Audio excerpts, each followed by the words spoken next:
పాకిస్తాన్లో గుర్తు తెలియని వ్యక్తులు మళ్ళీ లేపేస్తున్నారు. పాకిస్తాన్కి ఇది ఒక పెద్ద షాకింగ్ పరిణామం అవుతుంది. ఈ అంశానికి సంబంధించి పార్థసారథి పొట్లూరు గారికి సంబంధించిన ఒక కథనం చూద్దాం. గుర్తు తెలియని వ్యక్తులు తమ ఆపరేషన్ మళ్ళీ మొదలుపెట్టారు. జేయుఐ జమాయత్ ఉలేమా ఈ ఇస్లామీ నాయకుడు ముఫ్తీ హబీబుల్లా హక్కానీ గుర్తు తెలియని వ్యక్తులు అతని ఇంట్లోనే కాల్చి చంపారు.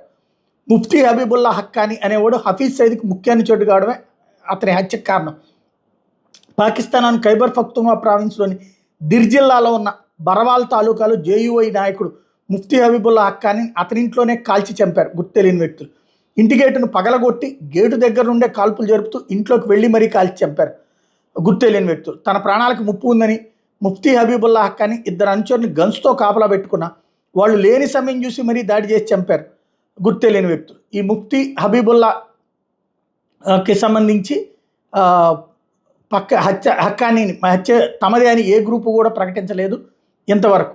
అయితే ముఫ్తీ హబీబుల్లా హక్కానీ హత్యని సీరియస్గా తీసుకున్న అధికారులు మొత్తం దిర్ జిల్లానికి దిగ్బంధం చేసి హంతకుల కోసం గాలిస్తున్నారు. జేయుఐ నాయకుడు మరియు మత బోధకుడైనటువంటి ముఫ్తీ హబీబుల్లా హక్కానీ దిర్ జిల్లాలో ప్రభావవంతమైన మత బోధకుడు. జేయుఐలో చురుగ్గా పనిచేసే యువకులు హంతకుల్ని ఎలాగైనా పట్టుకోవాలని స్థానిక పోలీసు అధికారులు బెదిరిస్తున్నట్టుగా తెలుస్తుంది. ఇంతవరకు కనీసం 50 మందిని హత్య చేస్తుంటారు గుర్తు తెలియని వ్యక్తులు. కానీ ఒక్కరిని కూడా పట్టుకోలేకపోయారు పోలీసులు కానీ సైన్యం కానీ. కేవలం ప్రముఖ వ్యక్తులనే టార్గెట్ చేసి చంపుతున్న ఆ గుర్తు తెలియని వ్యక్తులు పట్టుబడ్డం లేదు. అంటే టార్గెట్ కిల్లింగ్ కోసం ప్రత్యేక సెక్షన్ తీసుకున్న వారు అయి ఉండొచ్చు, లేకపోతే ఒక్కసారి కూడా చెక్కకుండా ఎలా పారిపోగలరు. అత్యాధునిక కమ్యూనికేషన్ వ్యవస్థను వాడుకుంటూ టార్గెట్ కిల్లింగ్స్ చేసేది రష్యన్లు మరియు ఇటాలియన్ డ్రగ్స్ని స్మగుల్ చేసే మాఫియా గ్యాంగులు మాత్రమే.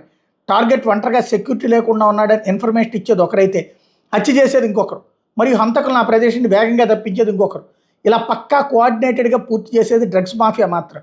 ఒకవేళ హంతకులు పట్టుబడితే ఎస్కేప్ ప్లాన్ చేసేవాళ్ళు వాళ్ళని చంపేసి ఆధారాలు దొరకకుండా చేస్తారు. కర్మ ఎవరిని వదిలిపెట్టదు. 80వ దశకంలో సోవియట్ సైన్యం ఆఫ్ఘనిస్తాన్లో ఉన్న సమయంలో సోవియట్ సైన్యం మీద దాడులు చేయడానికి ఆఫ్ఘన్ యువకులకు శిక్షణ ఇచ్చింది సిఐఏ తోడ్పాటుతో ఐఎస్ఐ.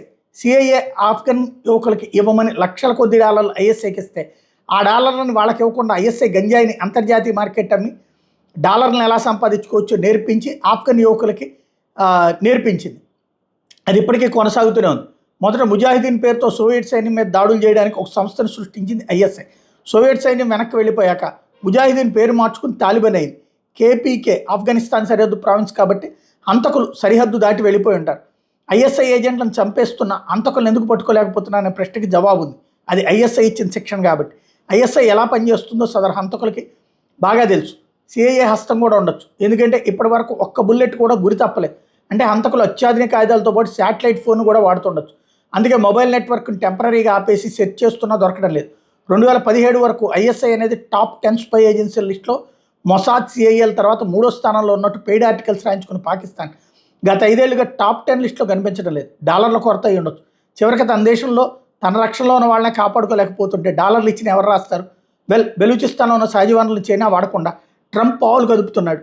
ఒకవేళ బెలూచిస్తాన్ అధికారికంగా స్వతంత్రం పొందుందంటే దాని వెనక రాకంటే సిఐఏ హస్తమే పెద్దదిగా ఉంటుంది.